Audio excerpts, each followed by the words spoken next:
Latest coming in the Liquorgate case, wherein the ED has now arrested Hyderabad businessman Arun Ramchandra Pillai in the alleged Delhi excise policy scam. Well, that's a crucial update coming in, because as far as Arun Pillai is concerned, he owned Robin Distribution Limited along with Abhishek Boinpalli, and now we have to see what is going to happen next. But the latest coming in, this arrest which is now taking place. Going across to my colleague Bhavatosh for more inputs. Bhavatosh, first of all, take us through all the latest developments.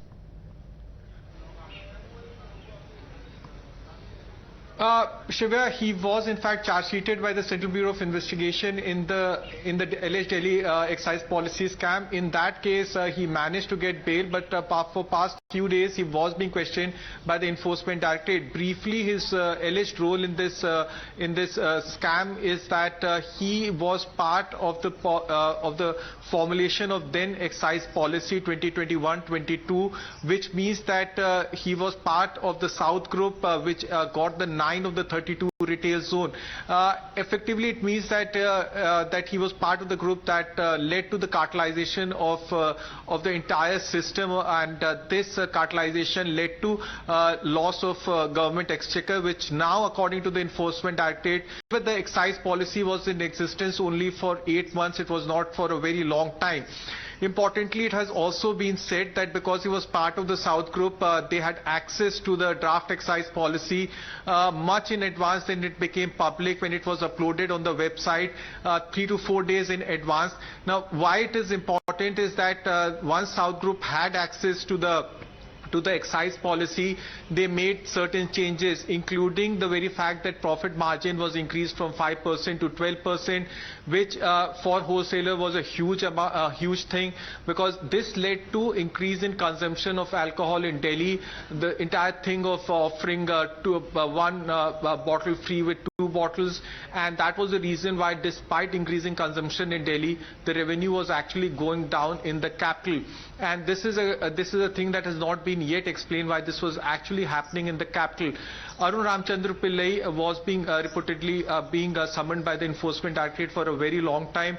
He was also the one who told Vijay Nair to include Amandeep Dhal, because Amandeep Dhal had a very minute knowledge of the excise policy and the liquor business in Delhi.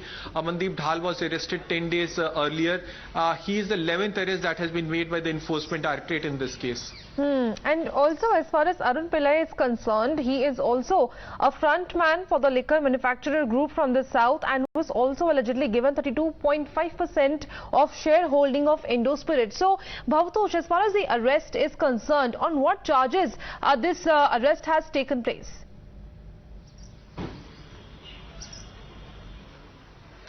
Well, Shivya, there are 2 different cases that are presently being probed by the agencies. The first case is being probed by the Central Bureau of Investigation, which is being probed under sections of Prevention of Corruption Act and this sections of criminal conspiracy, and also that of cheating and that of forgery.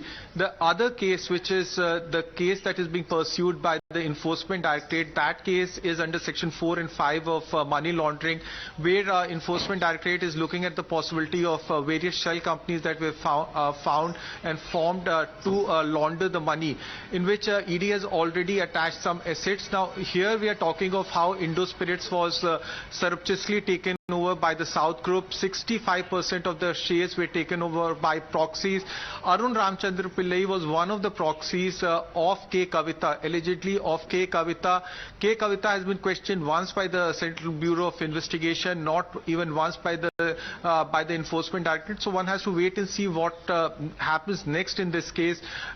Both the agencies are very guarded as far as developments in this case is concerned, but one can expect some very big developments to take place in next 10 to 12 days. Yes, and also as far as Arun Pillai is concerned, what is being alleged and the charges that he is facing is that he used to collect the commission and route it through the firm Robin Distilleries, which he also co-owned along with Mr. Boinpalli.